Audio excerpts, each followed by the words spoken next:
Gets the touch. Oh, what a goal! What a sensational start by the Cherries. 50. Amma abota wannan channel namu na labarin wasanni mun zo muka da wata labari da dimi-dimin ta inda za ku ji cewa Morocco ta mika bukatan ta na karban wasan zakarun nafiyar Afirka da Confederation Cup.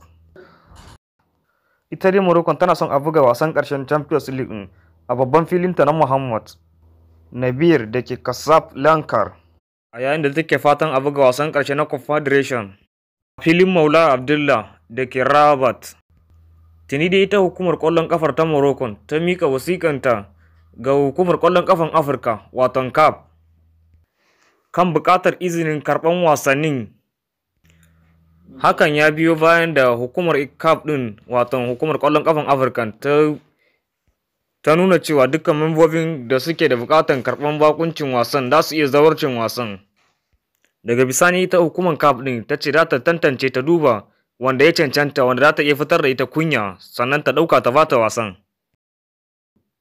Tuni dai hukumar CAF ɗin watan hukumar ƙwallon ƙafan Afirka watan CAF ta tsayar da ranar da za ta rufe zawarcin wasan ranar 20 ga watan Fabrairu.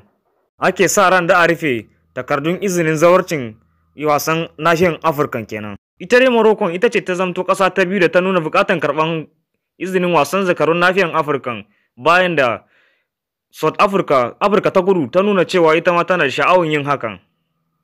Bayan haka tuni aka tsayar da ranar da za a yi wasan, yayin da za a buga Champions League ranar 29 ga watan Mayu, Confederation din a buga ta ranar 24 ga watan Mayu.